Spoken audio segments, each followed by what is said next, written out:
एक युवक गुरु का नया नया शिष्य बना था। उसके मन में बहुत सारे सवाल थे जो वह गुरु से पूछ लेना चाहता था। एक दिन वह गुरु के पास आया और कहा, गुरुदेव, मैंने देखा है लोग आपस में बहुत प्रेम करते हैं और धीरे धीरे उनमें झगड़े होने लगते हैं और एक दूसरे को वह भला बुरा कहने लगते हैं। फिर रिश्ते टूट जाते हैं, फिर प्रेम नफरत में बदल जाते हैं। ऐसा क्यों होता है? गुरु ने कहा, ये जानने के लिए तुम्हें मेरे साथ चलना होगा। गुरु शिष्य को लेकर एक गांव में पहुँचे। वहाँ एक घर के द्वार को खटखटाया। भीतर से एक व्यक्ति बाहर आया और गुरु को प्रणाम किया और कहा, गुरुदेव, मैं आपकी किस प्रकार से सेवा कर सकता हूँ?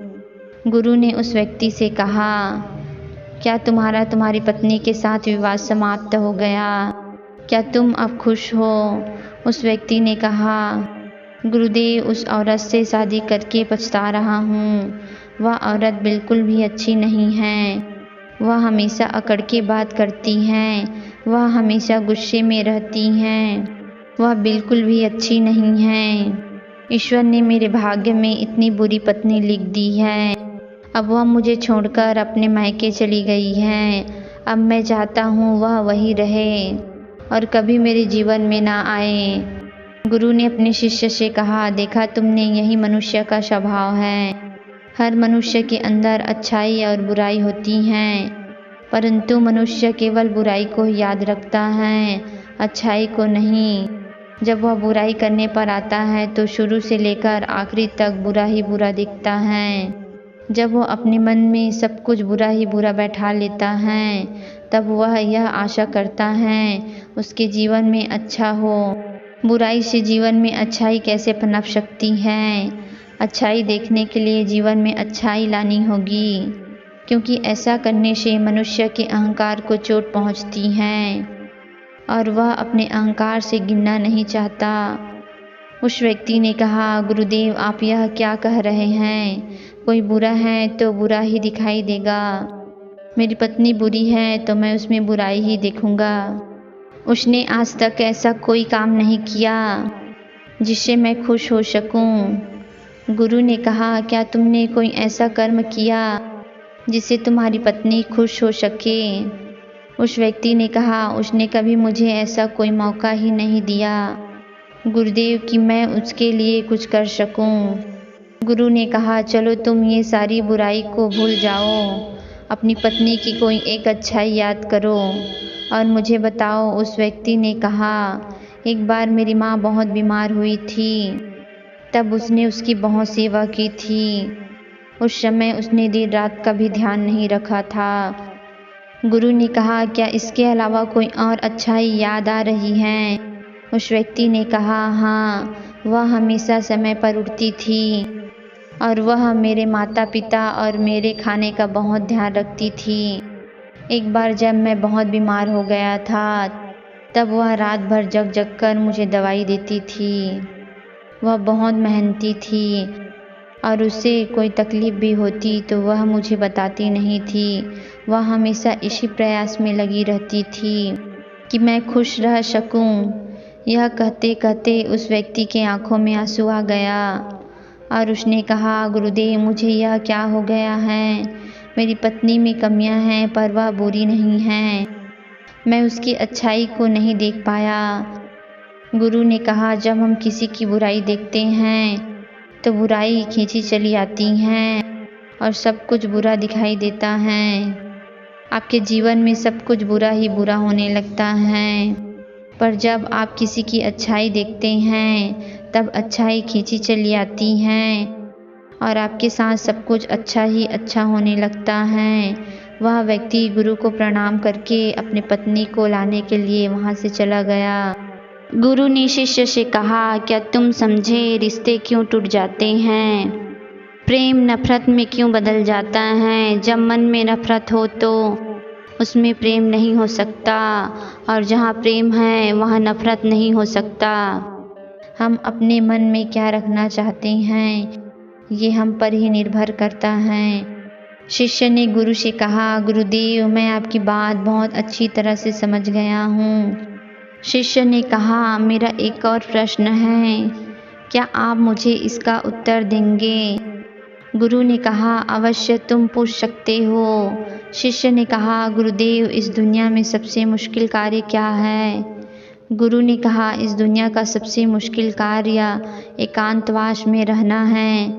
शिष्य ने कहा, इसमें मुश्किल क्या है? एकांत में तो कोई भी रह सकता है। गुरु मुस्कुराए और कहा, अगर यह बहुत आसान कार्य है तो क्या तुम 30 दिन के लिए एकांतवास में रह सकते हो? तुम्हें 30 दिन के लिए कहीं नहीं जाना है, एक गुफा में रहना है। तुम बाहर व्यक्ति से संपर्क नहीं करोगे, न ही गुफा के भीतर किसी तरह के कार्य में व्यस्त रहोगे। सिर्फ शांत और एकांत में रहोगे। क्या तुम कर सकोगे? शिष्य ने कहा, गुरुदेव, लेकिन यह करके क्या होगा? इससे क्या मिलेगा? गुरु ने कहा, जो मिलेगा वह तुम्हें पता चल ही जाएगा। बात यह है कि तुम इतना आसान कार्य कर सकोगे। शिष्य तैयार हो गया। गुरु अपने शिष्य को एक गुफा में ले गए और वहाँ उसके 30 दिन के खाने पीने का इंतज़ाम किया और कहा, गुफा का द्वार खुला है। जब तुम्हें लगे तुमसे यह नहीं हो रहा है, तुम बाहर आ सकते हो। शिष्य गुफा के अंदर चला गया। पहले दिन उसने आराम से अपना समय निकाल लिया। दूसरे दिन उसे अजीब सा महसूस होने लगा। उसका मन बार बार बाहर की ओर भटक रहा था। उसे बेचैनी हो रही थी। वह इधर उधर टहलने लगा, घबराने लगा। जैसे तैसे करके उसने दूसरा दिन भी निकाल लिया। तीसरे दिन वह सोचा, क्या ये बेकार के काम कर रहा हूँ? बाहर पता नहीं क्या हो रहा होगा और वह यह गुफा में बैठा है। तीसरे दिन गुफा से बाहर आ गया और गुरु के पास पहुँचा। शिष्य को देखते ही गुरु ने कहा, मैं तुम्हारा ही इंतज़ार कर रहा था। 30 दिन तक रहने की एकांत में बात हुई थी, तुम तो 3 दिन में ही बाहर आ गए। शिष्य ने कहा, पता नहीं गुरुदेव, मैं भीतर से बहुत बेचैन हो रहा था। बार बार बस बाहर जाने का मन कर रहा था। इन 3 दिनों में मन में बहुत सारे विचार और भावनाएं बहुत चल रहा था। कोई मुझे ज़बरदस्ती बाहर की ओर खींच रहा था। गुरु ने कहा, वह कोई और नहीं, वह तुम्हारा मन था। मन को एकांत पसंद ही नहीं है। वह हमेशा किसी दूसरे को ढूंढता रहता है। जब उसे कोई दूसरा दिखाई नहीं देता तो वह भी बेचैन हो जाता है, क्योंकि उसका वजूद दूसरे ही हैं। अगर दूसरे नहीं होंगे तो मन की शक्ति खो जाएगा और वह तुम पर से अपना नियंत्रण खोने लगेगा। इसलिए वह तुम्हें जल्द से जल्द बाहर की ओर खींचना चाहता था और तुम बाहर आ गए। शिष्य ने कहा, गुरुदेव, आप सत्य कहते हैं। एकांतवास में रहना दुनिया का सबसे मुश्किल कार्य है। गुरु ने कहा, तुमने यह नहीं पूछा, इस दुनिया का सबसे आसान कार्य क्या है? शिष्य ने कहा, गुरुदेव, मेरे मन में ये भी सवाल था, मगर मैं पूछ नहीं पाया।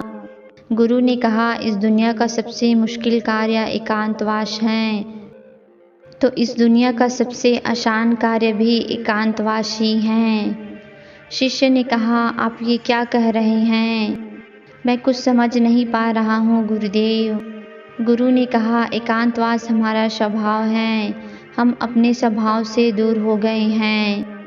मन के बनाए जाल में हम हमेशा किसी दूसरे को ढूंढते रहते हैं और अपने एकांत को खो बैठते हैं। एकांत हमारा स्वभाव है। शिष्य ने कहा, अगर एकांत हमारा स्वभाव है तो मैं क्यों 3 दिनों में गुफा से बाहर आ गया?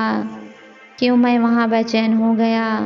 गुरु ने कहा, जब तक एकांत तुम्हारे अंदर से उत्पन्न नहीं होगा तब तक चाहे तुम किसी गुफा में बंद करके ही क्यों न रखा जाओ, तुम एकांत में नहीं रहोगे। वहाँ भी तुम अपने आसपास भीड़ इकट्ठे कर लोगे और वहाँ भी भीड़ तुम्हारे मन के भीतर होगी। गुरु शिष्य को नदी पर ले गए और कहा, अगर इस नदी पर बांध ना हो तो तुम्हें कितना समय लगेगा? क्या तुम उसे आज के आज बांध सकते हो? शिष्य ने कहा, नहीं गुरुदेव, 1 दिन में ये कैसे हो सकते हैं? इसमें तो बहुत समय लगेगा और धीरे धीरे समय के साथ बांध तैयार होगा। गुरु ने कहा, ठीक इसी प्रकार मन की नदी पर धीरे धीरे बांध बंधा जाता है। शिष्य ने कहा, गुरुदेव मैं आपकी बात समझ गया हूँ, मैं धीरे धीरे अपने मन की बांध को बांधने की तैयारी करूँगा। शिष्य ने अपने साधना पर ध्यान दिया। उसने छोटे छोटे संकल्प लेना शुरू किया। उसका अपने ऊपर नियंत्रण पहले से मजबूत हो गया। फिर एक दिन उसने बड़े संकल्प लिया और फिर उस गुफा के अंदर चला गया। 30 दिन तक उस गुफा के अंदर रहा। जब 30 दिन गुजर गए तो गुरु को अपने शिष्य की चिंता हुई, तो वह उस गुफा के अंदर चला गया। उन्होंने देखा उनका शिष्य गुफा के अंदर शांत होकर ध्यान में बैठा था। गुरु को देखते ही शिष्य खड़ा हो गया और उन्हें प्रणाम कर कहा, गुरुदेव आप सही कहते थे, एकांतवास में रहना ही सरल कार्य है। एकांत ही हमारा स्वभाव है और यही हमारी प्रकृति है। यह बस हमें दिखाई नहीं देता। शिष्य गुरु के साथ उस गुफा से बाहर आ गए। अब आप सोच रहे होंगे इस एकांतवास की कहानी का क्या मतलब है। वास्तव में एकांत वह चीज़ है जो तुम्हें सत्य दिखाता है। आप अपने जीवन में बहुत छोटी छोटी चीज़ों में उलझे रहते हैं, जिनके होने या ना होने से कोई फर्क नहीं पड़ता, पर आपके जीवन में वह बहुत मायने रखती हैं और आपके जीवन के चारों ओर घूमता रहता है। आप वही के वही भटकते रहते हैं। इस दुनिया में कोई नहीं बचा, चाहे राजा हो या रंक, सब मिट्टी में मिल गए हैं। जिन छोटी छोटी चीज़ों के लिए इतना लड़ते झगड़ते हैं, क्या करोगे? कुछ ही पल लगते हैं शरीर को मिट्टी बनने में, और तुम ऐसे लड़ रहे हो कि तुम हमेशा यहीं रहने वाले हो। कुछ समय मिला है, कीमती है, कुछ सीख लो, कुछ जान लो, कुछ तो जीवन को जी लो। सब कुछ जानते हुए भी हम कुछ नहीं जानते हैं। इसी से निकलने का नाम जागरण है। दोस्तों, इस कहानी से आपको क्या सीख मिला? अपने विचारों को, अपने भावनाओं को कमेंट के माध्यम से ज़रूर बताएं। दोस्तों, अगर यह वीडियो आपको अच्छी लगी हो तो चैनल को सब्सक्राइब और वीडियो को लाइक शेयर ज़रूर करें, ताकि आपको नए नए वीडियो डेली मिलता रहे।